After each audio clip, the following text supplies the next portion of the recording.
Welcome back to the Skift Travel Podcast. I'm Skift's editor-in-chief, Sarah Kopit, joined as always by Skift's head of research, Seth Borko. Hey, Seth. Hey, good day, Sarah. Good day, Seth.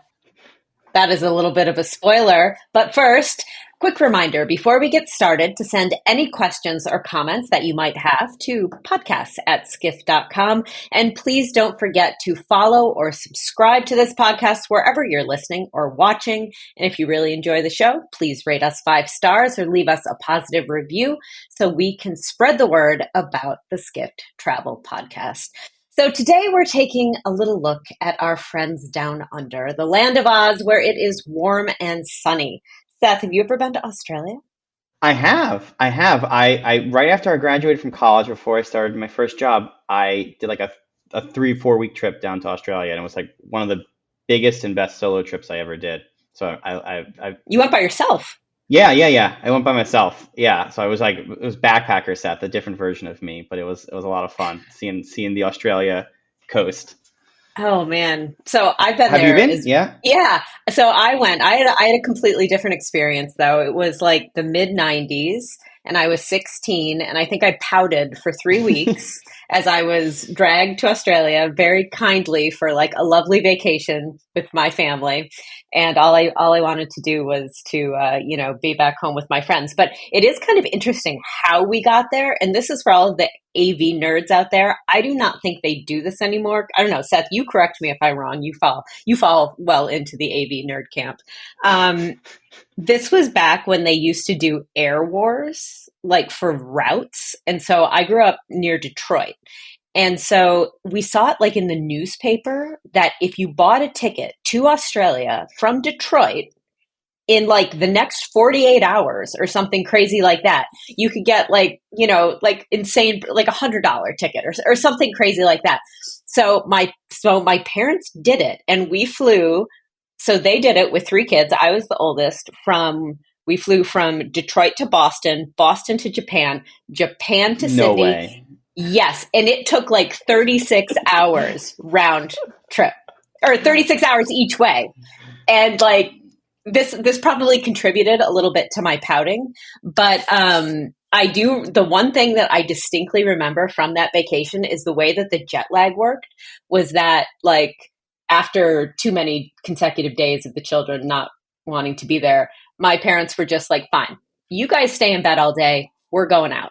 And like, it worked like to their advantage. So they went off and had fun and did everything. And we were like all asleep at the right and wrong time. So yeah. That is a hardcore trip. It's a big trip. It's a big way, but Australia is a big country. It's a continent. It's a huge place. So it's pretty cool that we've both been, which is why I'm excited about our guests for the podcast today, right? That, dear listener, that is the segue. We are obviously talking about Australia. We have an amazing guest. It's Pip Harrison, Managing Director of Tourism Australia. Pip, thanks so much for coming on the podcast and joining us today. Thanks so much for having me, and thank you for already being Australian ambassadors and advocates. It's great to hear.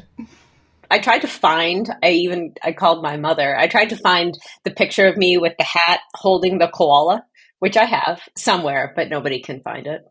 That's for our hardcore listeners. If you are listening to this podcast, we are trying to encourage you to email us. If you email us, podcast@skift.com, and request Australia photos. I have photos from me in Australia. Sarah has photos. We can share those, but you have to email in. You have to write in. And I'm happy to tell your listeners that it is much quicker to get to Australia today. We have many, many options, and it is quite fast. And in fact, in 2026, there's going to be one direct flight from where you are in New York to Australia. So aviation has moved on, thankfully. That's why they pay you the big bucks, Pip. Immediately correcting the record. Guys, it's not that hard to get to Australia. That's why you get the big bucks. I love it.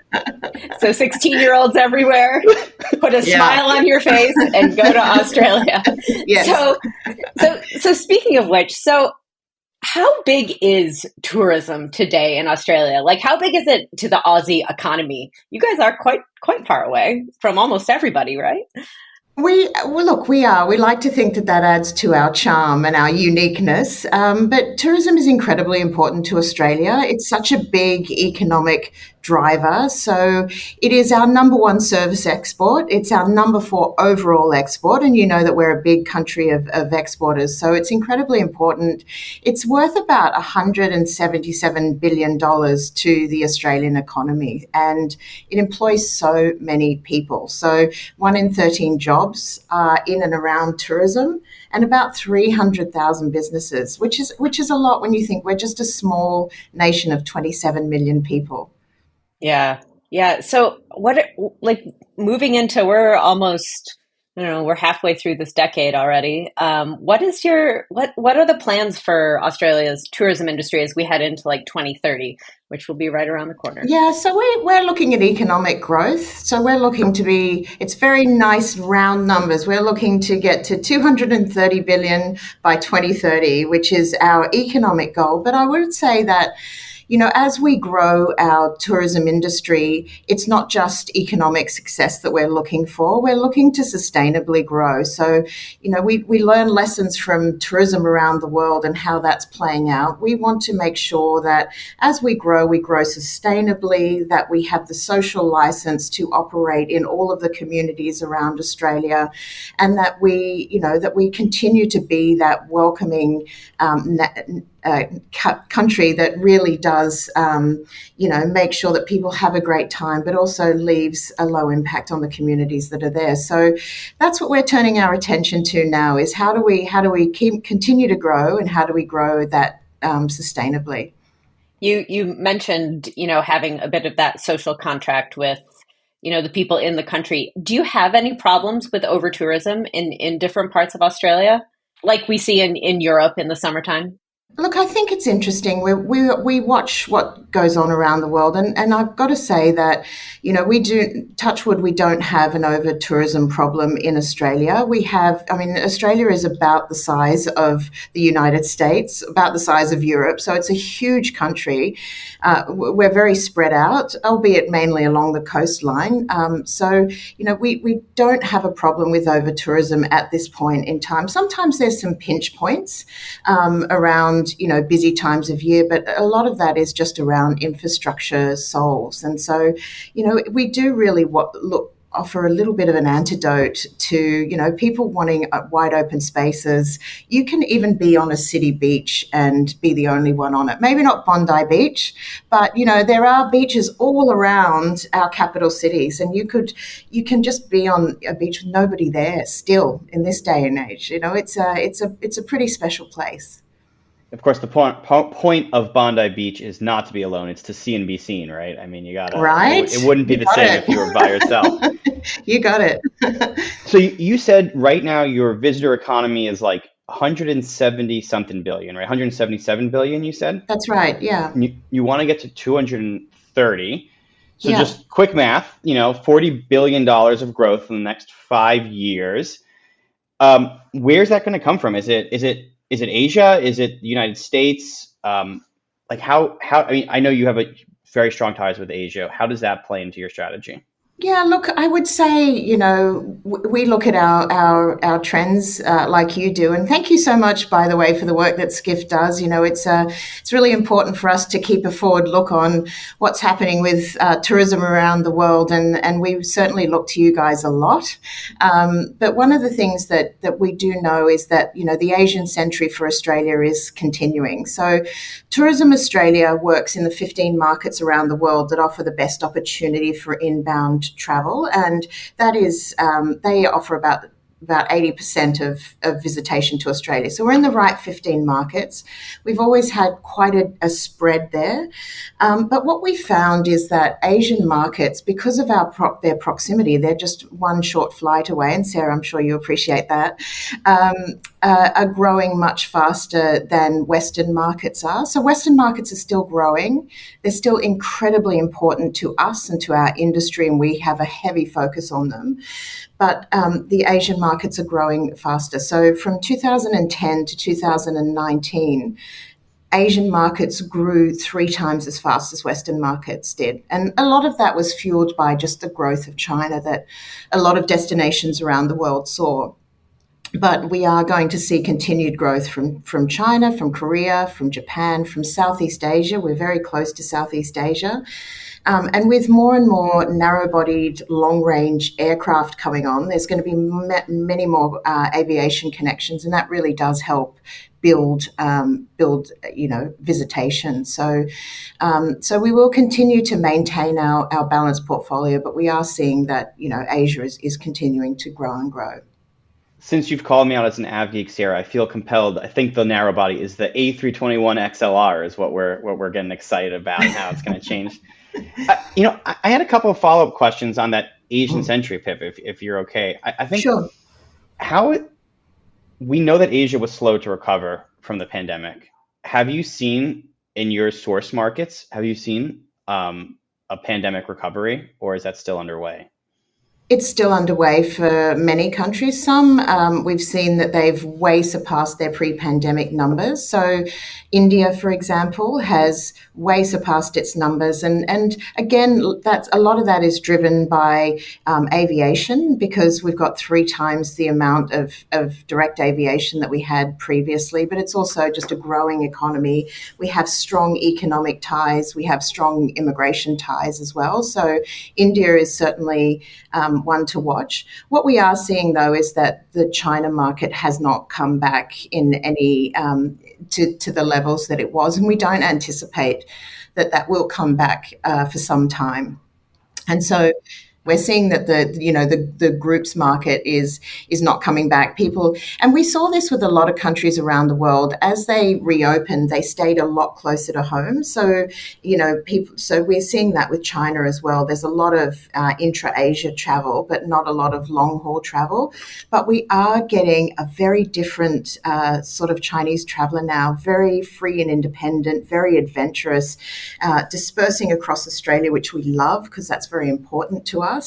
And so we are getting a great traveler from China at the moment. Do you attribute any of the slower Chinese recovery to geopolitics? Like, that's something that I worry about as an American. I know the situation is slightly different in Australia, but it's not, you don't have, the same leader as us, but you have similar issues with China? Look, I don't think it's a geopolitical issue at all. When we look at market share, we haven't lost market share with China. It's just that there's a lot more propensity to sort of travel domestically. Domestic travel really boomed in China over the last couple of years for obvious reasons, and we just find that people are staying just a little bit closer to home, and it's a phenomenon that we saw everywhere. The countries that were within 2 hours of their source market recovered really quickly. The others just it takes time. So we know that China will be back. It's just a matter of when, not if. And what about the United States, specifically the United States? Yeah. And Seth brought this up just a moment ago. Are there any changes that you're seeing based on the change in leadership in the United States that just happened in January? Look, I would say about the United States that it is a key must-win market for Australia. We absolutely love American travellers.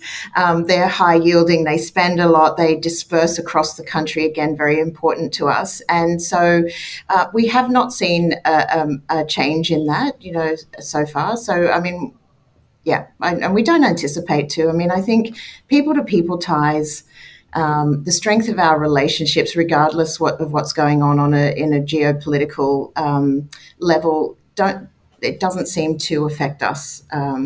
So we think that we will continue to build, and we're active in the US. We love this market, and we have our largest budget actually is in the US market at the moment, because I think there is so much opportunity here and so many people who would love to come to Australia, and we'd love to welcome them as well. So Australia is kind of unique because as an island, you have to have aviation to get people, to your country. So can you talk a little bit about what the aviation play is like in Australia's strategy? Like, how are you fostering the partnerships needed to enhance connectivity for travelers. You talked about those nonstop flights that are coming in from New York. Yeah, look, aviation is absolutely crucial to everybody, but so crucial to us as an island nation. The vast majority of people arrive on a plane, and I think one of the things that was interesting, and all of the world experienced it, but as a country that was pretty much went down to about 5% of our aviation capacity over the 2 years that we were closed. It took a long time to rebuild that. And we're really, even from the US market, we're not quite back to where we were. And so there's been a big focus with our airports, our state partners on re-incentivizing and bringing aviation back to Australia. And we're going to get there at some point this year, which is fantastic. And what we've done is just focused on what are the crucial inbound routes for Australia, and who do we? So, for example, as a tourism authority, I'm probably less interested in the routes to Bali because that's largely outbound traffic, but I'm very interested in those hub destinations like Singapore, like the Middle East, our US routes.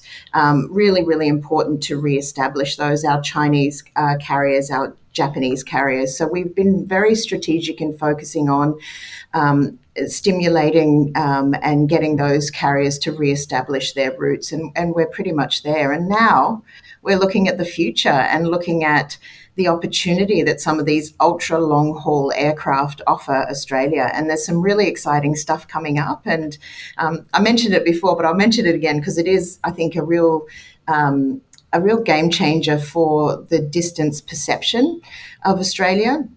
For the first time over the last 5 years, we've had direct connectivity between Europe and Australia with our Perth-Rome, Perth-Paris, Perth-London flights.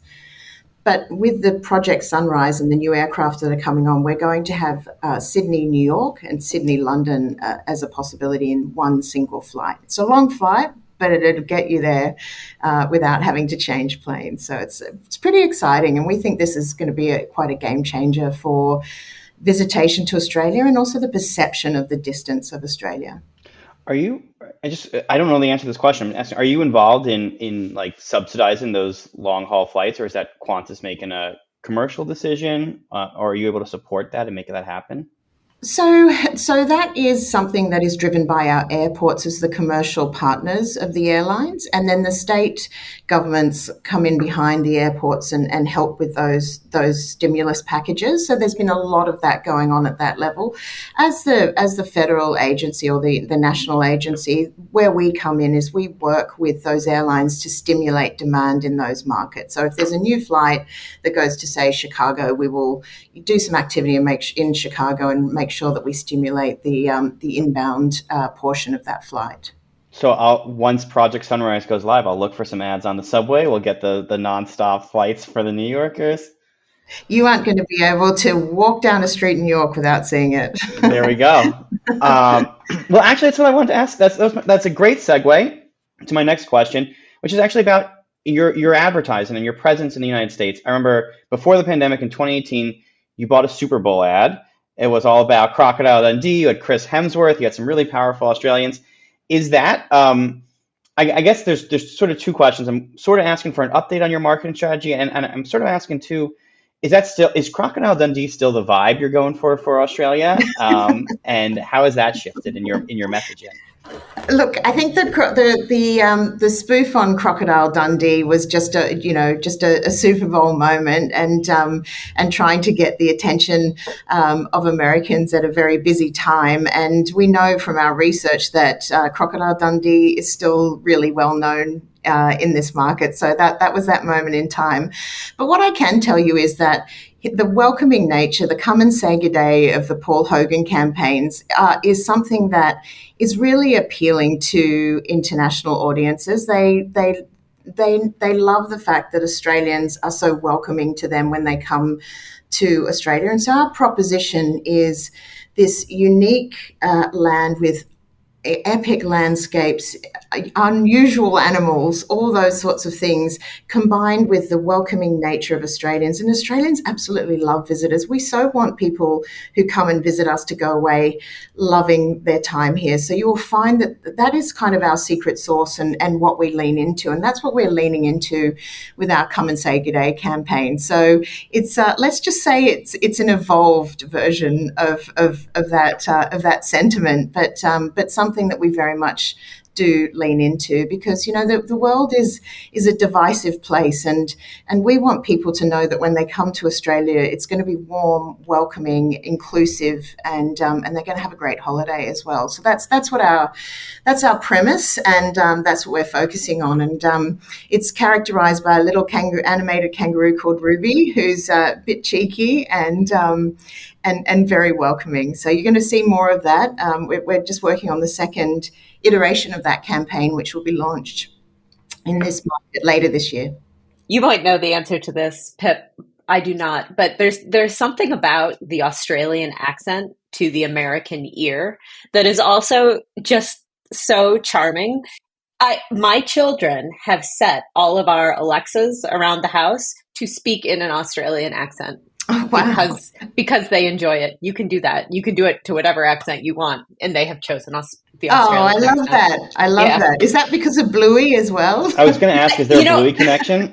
It very well might be. Although my kids, they're a little bit too old for Bluey. They know who Bluey is, but yeah. Fantastic. So with that, we are going to take a quick break, and we will be right back on the other side.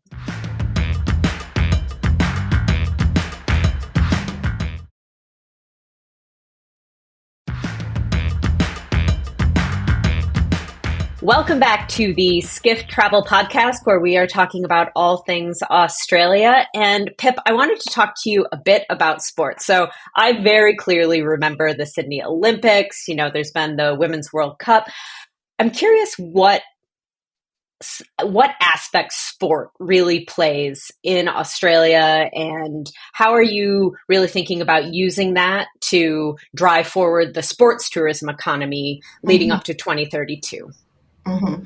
Well, Australia is a sporting nation. It's in our DNA. We absolutely love anything to do with sports. And in fact, we invest really heavily in it. The government invests about $12 billion every single year in sports and sports infrastructure.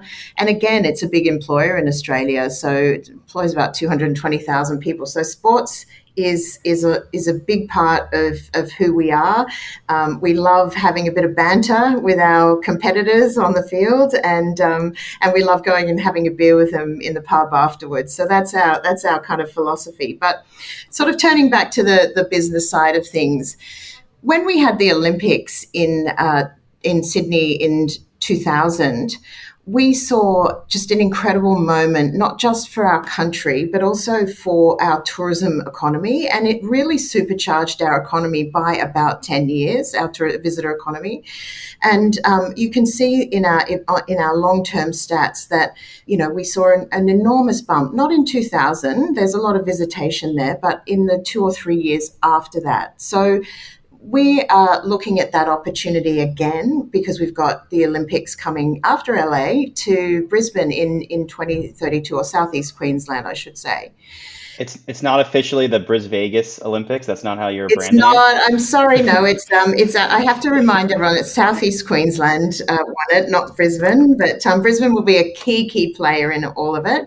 We look at sporting events as moments not just to fill the stadiums, but to when the eyes of the world are on Australia for a particular event, we want to show up and showcase what there is to see and do outside of the stadium. So we look at those moments, and so we're looking at 2032. That's obviously a long way away. So we're building up to that, and we've got a range of incredible sporting events coming up. We had the Women's World Cup last year, which was fantastic. So exciting to have that here. And that was a great event from an economic point of view. It broke even. It made about $1.32 billion.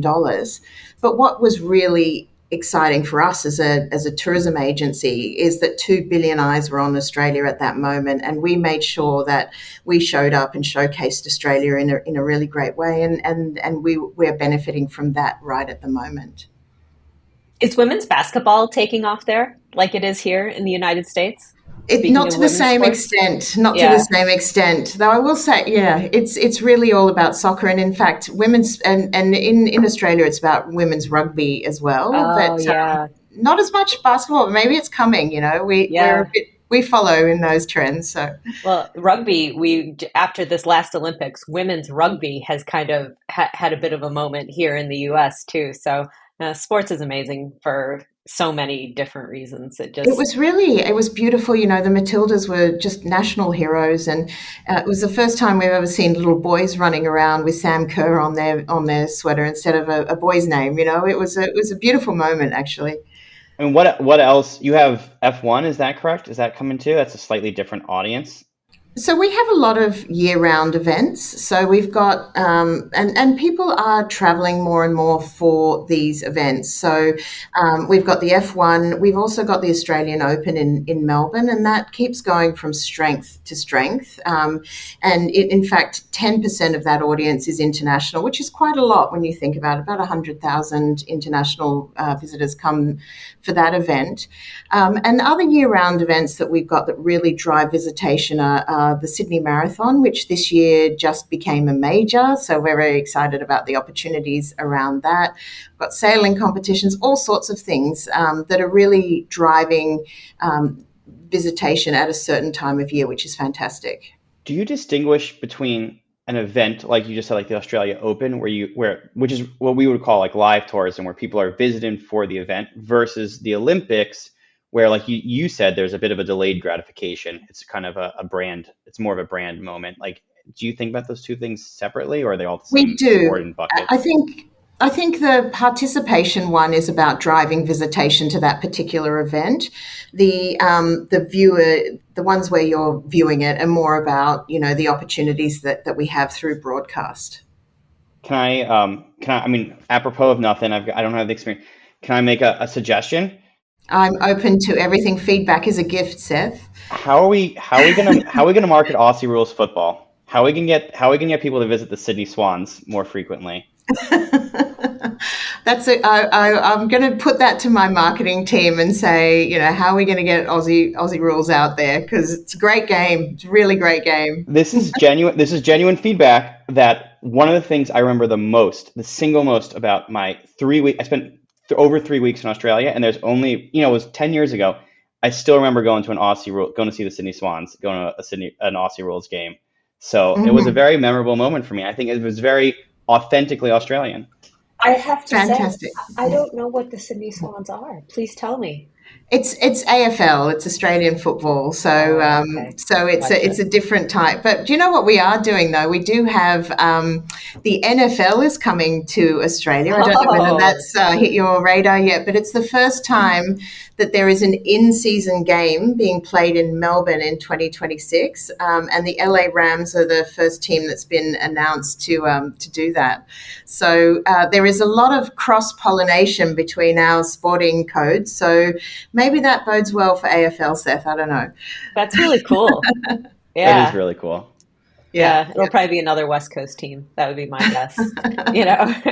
So Seth brought up live tourism a moment ago, and a lot of places, like, it's so great for tourism, but there are obviously challenges that come with having just this massive influx of human beings, descend upon a place that maybe isn't used to it on a day-to-day basis. What do you think are some of the biggest challenges Australia has with live tourism? Like we said, it's such a big country, maybe not over tourism, but maybe sustainability, accessibility. Those are just some of the common ones, I think, when dealing with these type of big events. How is Tourism Australia handling some of those things?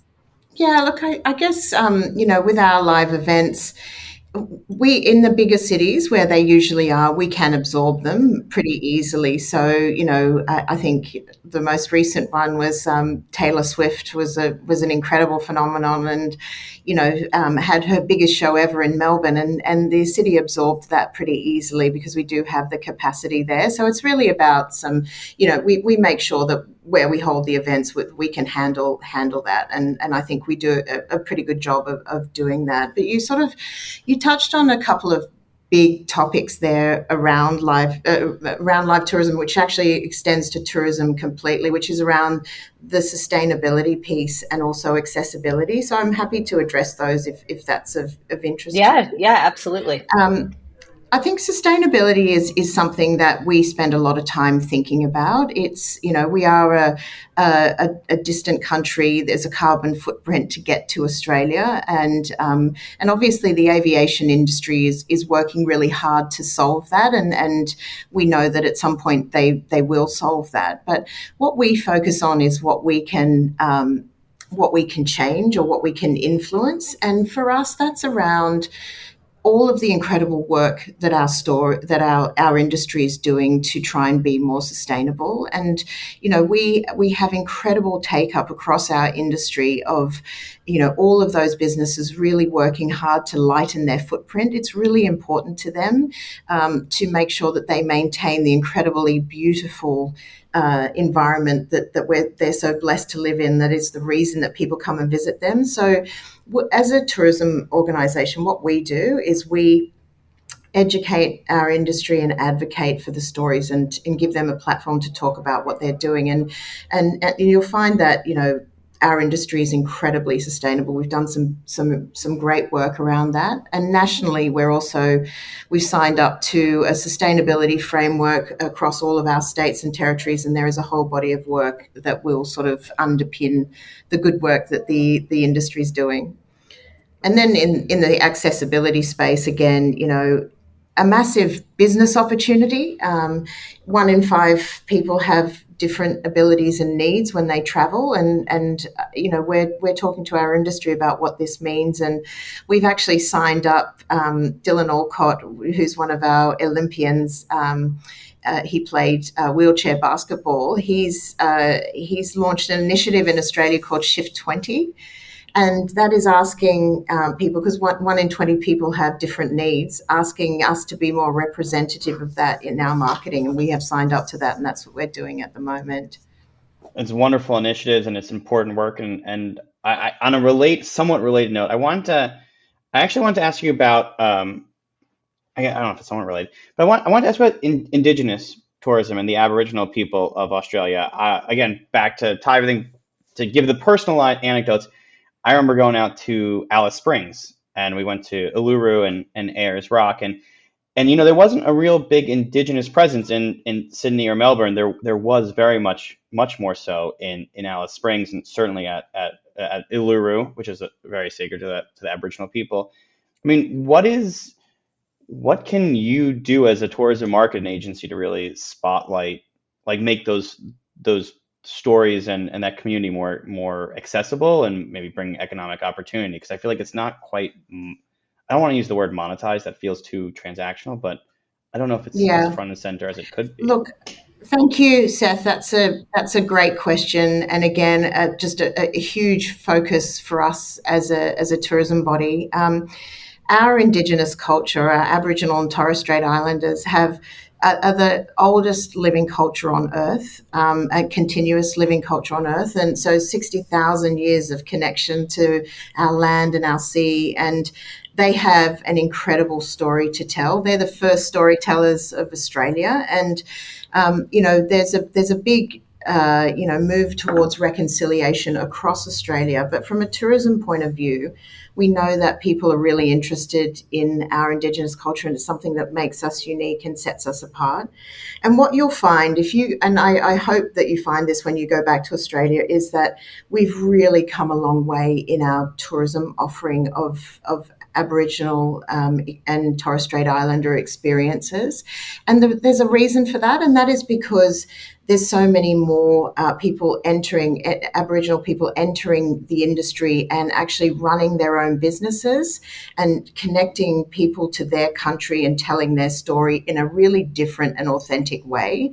So whereas it used to be maybe you could see a cultural show or go out and do some painting or watch a dance or something like that, now you can engage with Indigenous people across Australia. So you can go through the Botanic Gardens in Victoria and learn about the food, the Aboriginal food. You can go sand duning just north of Sydney and learn about that country. You can go crabbing in Cairns and learn about our sea country. So there is a real depth and breadth of options there across the country now. And we bring a lot of that together in one of our collectives called Discover Aboriginal Experiences, and we've got around hundreds of experiences across the country that are export ready and for sale through our agents around the world.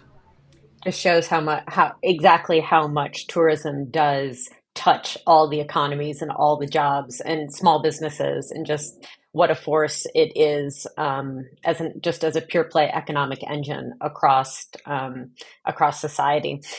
So you have like 50 years of experience promoting Australia as a destination. Yeah. I'm curious, what are some of the key takeaways and insights that you could share to all of our listeners out there who are maybe CMOs or people working in marketing, trying to, maybe replicate some of the successes that Australia has had marketing themselves as a destination. Do you have any advice for our listeners out there? Yeah, look, it's interesting, isn't it? Because we have been going for 55 years. And so we do. And I think when I think about our activities and what we do, I think what we do hasn't changed a lot over the 55 years. Our job is to inspire people to think about Australia as a holiday or a business event destination. So that what hasn't changed, and the way that we do that is through our brand marketing campaigns, our PR campaigns to get other people to come to Australia, showing them, not telling them how great Australia is, and getting them to talk about Australia in their own words, and then working with commercial partners. So we think about it as an ecosystem, then working with our commercial partners to convert some of that demand into business for our industry. So that hasn't changed a lot, but how we do it and where we do it has changed dramatically over those 55 years. And to work out the how and the where, we spend a lot of time. We turn to organizations like you who are great for insights. We also have our own, long-term consumer demand project that goes into market every 6 months and has done so for the last 15 years to see what's driving people, what's changing. And then we also, lean into our agency village to talk to us about how channels are changing. There's been a huge amount of change in the way that marketing is delivered. So for us, it's still the consistent, welcoming, come and visit us message, but how we do it, the channels we use, there's a lot of change, and that's a pretty dynamic space. Excellent. Let me ask you a quick follow-up to that. Are you doing more social media? Yes. Quick answer to a quick question. TikTok? What's the platform of choice? Can I do a humble brag here? Please. Yes. Please. Yeah, please. We love it. Okay. We've been in the social media space for a long time, and we are the most followed tourism organization in the world. So we've got about 20 million followers across all of our channels. So, which is, we're very proud of that. But look, I think social media is incredibly important for us. It's, I'm planning a holiday with my 16-year-old daughter, and she only looks at TikTok influencers. Like it is really incredible how that has changed. I cannot get her onto a search engine for love nor money. She just goes to TikTok and Googles it, and that is what we're doing, you know. So things are changing really quickly. And what's interesting about the social media space that we're looking at the moment is that it is inspiration, absolutely, but it's also about booking too. So, you know, social commerce is a big deal, and so we're looking at how we capitalize on that. I imagine you're so close to Asia, you must be really on the cutting edge of receiving, because I think Asia's far ahead of us in terms of social commerce. I mean, everything's been transacting in social in China, in WeChat we are behind, but we're catching up there. So yeah, we've always been very active in Weibo and WeChat and channels like that. But we just did some interesting research around the future of distribution, because obviously our trade partners are incredibly important to us. And we're just finding that people are booking a holiday to Australia, not through one channel, they're booking through 4 or 5 channels. They might book their flight first. We're a flight first destination. Then they might book their accommodation through Expedia, and then they might book the restaurants or their activities through their social channels. It's really interesting that it's changing so quickly. Yeah, it's really fascinating, and thank you for coming on and sharing those insights. I think we are just about at time, but it's been a lovely conversation, and thanks for being on the podcast, Pip. We really enjoyed it. Is there a good day for goodbye? In Australia? There's never a goodbye. It's always let's see you again and come and say good day. Come and say good day again. So charming. Well, dear listeners, it's not goodbye. We just can't wait to say good day to you on the next episode. So we'll steal that one from you, Pip, if you'll allow us to borrow that one. Absolutely. Thank you. Thank you, Sarah. Thank you, Seth. It's been lovely talking to you. All right. Well, thank you again. Final wrap up. If you enjoyed this episode, don't forget, like, subscribe, rate us 5 stars. And like I said, we said in the beginning, we said in the middle, if you have any questions or comments that you want to submit, you can reach us. It's podcasts@skift.com. That's podcast plural @skift.com. We want to hear from you. And if you're enjoying the podcast, let your friends know and share our content. We'll see you on the next episode. Hi, everybody. Thank you for listening to the Skift Travel Podcast. Wherever you're listening, please make sure to subscribe. If you like what you're hearing, rate us 5 stars or leave us a positive review. It really helps get the word out about us, our podcast, and make sure that we can still continue to bring it to you free of charge every week. If you're watching on YouTube, be sure to like and subscribe. And don't forget to hit that notification bell as well. That way you'll know every time we have a new episode.